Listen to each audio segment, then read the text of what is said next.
With Germany in the grip of a housing crisis, some landlords are breaking the law or using legal loopholes to exploit tenants. The problem is that the housing market is under such pressure that landlords in certain situations can make as much money as they like. Living costs in German cities have exploded in recent years, with demand for housing far outstripping supply.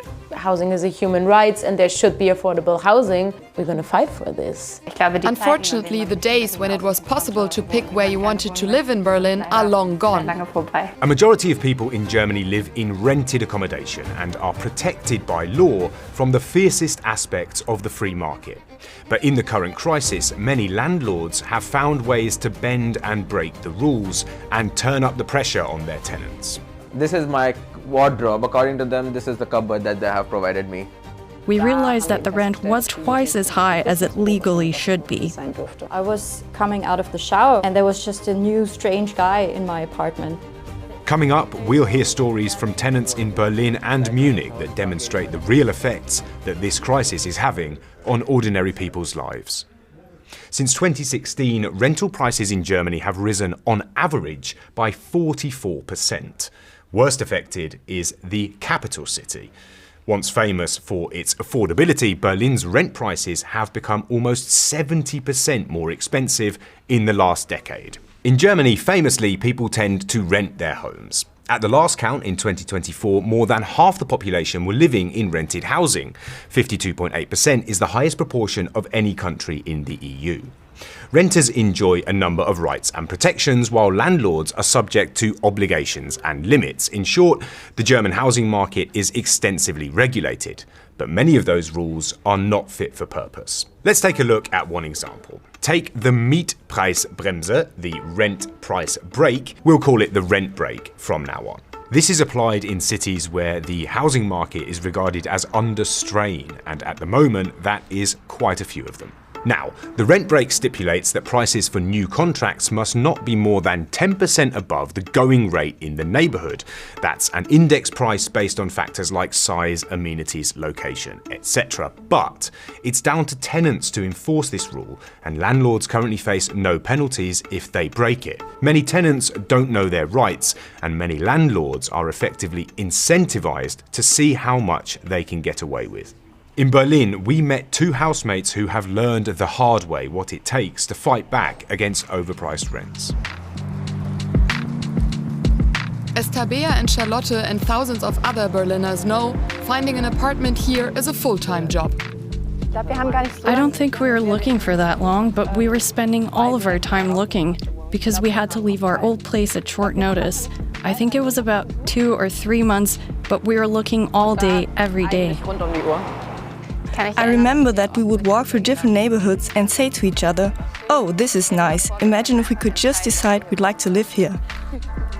What Tabea and Charlotte eventually found was a modest apartment outside the city center. Hardly the lap of luxury, but they soon realized they were paying way over the odds. When we were finished with the move, we had some more time to take a proper look at the contract. We realized that the rent wasn't just a bit too expensive, but twice as high as it legally should be. The flat is owned by the Swedish real estate company Heimstaden. It insists that extensive renovation works it carried out mean that the rent brake doesn't apply. It's not the only point on which the two parties disagree. As an example of how things are going or what kind of things Heimstaden argues about, it's considered a positive attribute for an apartment if it has a pantry. We're currently arguing about whether this nook, where the gas boiler is, constitutes a pantry or not. A recent investigation by Berlin's local public broadcaster RBB revealed a pattern of rent brake violations on the part of Heimstaden, many of which the company attempted to justify with renovation works. They found that in hundreds of cases, Heimstaden was forced to reduce its rates. DW approached Heimstaden for comment and was told, "Heimstaden does usually not provide information on ongoing legal proceedings. The tenants have been provided with a detailed description of all relevant modernization work. Heimstaden complies with legal requirements when letting new apartments, including of course when we modernize our existing properties to improve the quality for tenants. The law provides for exceptions. The legislation, which is not precise in many areas, repeatedly leads to differing legal interpretations and legal disputes in connection with the rent break. We are calling on politicians to provide greater clarity in this regard. Over the course of more than a year, Tabea and Charlotte received several reduced rent offers, but none that they considered low enough to comply with the rent break. If you know people in Berlin who've moved house in recent years, then the chances are that you know people who live in Heimstaden flats and are affected by extortionate rents. Numbers of unchallenged violations of the rent break are hard to come by. As the rules continue to be subverted out of sight, the city is changing. It affects the social fabric. If people who've grown up here aren't able to find a place to live, who knows how that will transform the neighborhood long term. Charlotte and Tabea's case demonstrates the challenges that tenants face in applying the rent break that is designed to protect them. Pitched court battles like theirs are not rare. Landlords do not suffer sanctions for violating the rent break. Only in extreme cases can they be punished, and even then it almost never happens. At 50% above the local reference rate, the price may even constitute the criminal offence of rent gouging. But here too, it's incumbent on tenants to prove that their landlord has exploited them in a desperate situation. It's this qualification that makes the offence itself practically impossible to prove and punish. In 2025, Berlin's municipal government created a rent check service to help tenants access the rent break and find out if they could save money. In the first 12 months of its existence, over 90% of people who consulted this service were told that their rent was indeed too high. Dr. Sandra Obermeier, who runs the service, gave us her view on the situation in the city. The fact that completely inflated rents are advertised so brazenly on all of the online portals mean that many people think, well, that must just be the right price. And even if people do know that it's there, the rent break isn't always applicable. That is something that Dr. Obermeier wants to see changed. Based on our experience speaking to tenants, we'd like to see the number of exceptions to the rent break reduced. There are landlords who have specialized in targeting these exceptions. We see that all the time. Now let's take a look at one of those exceptions in action. But first, some context. From a landlord's point of view, Germany's rent regulations can be a source of serious frustration. If profit is what you're interested in, all of this red tape is bad for business. Increasingly, many landlords are turning to a more lucrative model, renting furnished apartments on a short-term basis. A 2023 study by a federal research institute found that furnished rentals are rapidly spreading, especially in big German cities. German property owners association Haus und Grund gave us this statement. The rent break and other similar measures mean that rent prices can no longer be adjusted in line with rising costs. In many cases, this makes economically viable renting virtually impossible. The growth of furnished or fixed-term models should be understood as a response to these market conditions.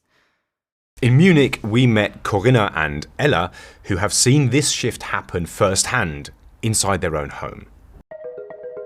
Ella and Corinna once felt welcome in their homes, in one of Munich's prime locations.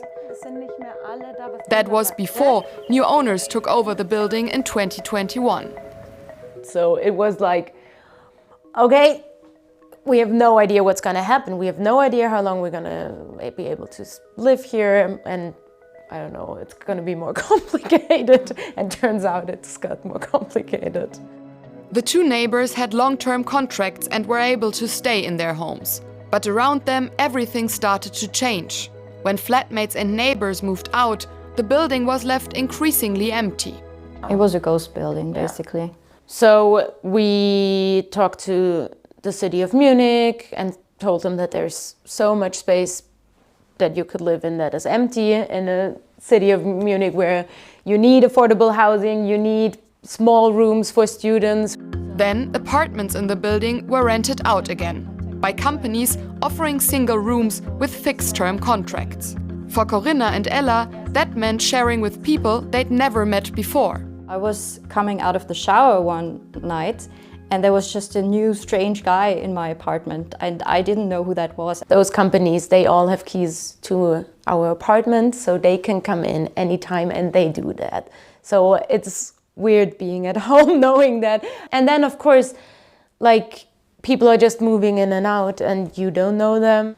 This is an uncommon practice in Germany. In an email to the tenants, one of the rental companies involved explained that it is authorized to enter the communal areas when necessary, and that it will respect the tenants' privacy in their own rooms and introduce them to new tenants. Corinna and Ella's problem isn't with the new tenants themselves, but with the system. It was obvious that they were going to try to put as many people in this building as possible, sometimes 2 people per room. We were happy that finally the space is used again, but then we learned that they put furniture in it and they only rent it for a short amount of time. The property management company states that single occupancy is guaranteed for each room, while double occupancy does not take place. One of the new tenants is Ben. He's a student from India and moved to Germany in October 2025. He found the apartment through a friend. It's very difficult to get rooms over here in Munich for international students because people don't want to keep students. They are very reserved in these conditions. Ben is paying more than Corinna and Ella. When he moved in, he was expecting proper furniture. This is my wardrobe. According to them, this is the cupboard that they have provided me. And bed. The bed was broken, so I had to get a new one to fix the legs of the bed. So yeah, I don't have the washroom. It's outside this whole apartment. It's in the corridor and it's shared between like 2 people and then 2 to 3 people upstairs. Most of the new tenants have one thing in common, according to Ben. Like him, they're not from Germany. He feels like they have it even harder on the housing market in general. They know that we don't know so much about the laws and the bylaws, so they just tell us any random reason and try to take any money from us. Ben's contract was recently extended for another 3 months. The letting agents say that fixed-term leases are unavoidable due to upcoming renovation works on the building. It's not clear when these renovations will be carried out, but until then, Corinna and Ella are holding on to their rooms. I'm paying my rent regularly. I know this area, I like this area, I set down roots here. Housing is a human right and there should be affordable housing, and we're gonna fight for this. And you need this in Munich so badly. So, as tenants feel the squeeze and landlords find ways to step around the rules, what's the solution? Let's have a look at the German government's 2-pronged plan: reform and build. First off, reform. The German government is planning to introduce rules which will make it easier to penalise landlords who overcharge their tenants. A new draft law is expected in December. We're pleased to see that the Minister of Justice, Mrs. Hubich, is planning to tackle the worst evasion strategies in her upcoming reform. Short-term leases and furnished apartments are 2 of the most common ways of sidestepping the rent brake.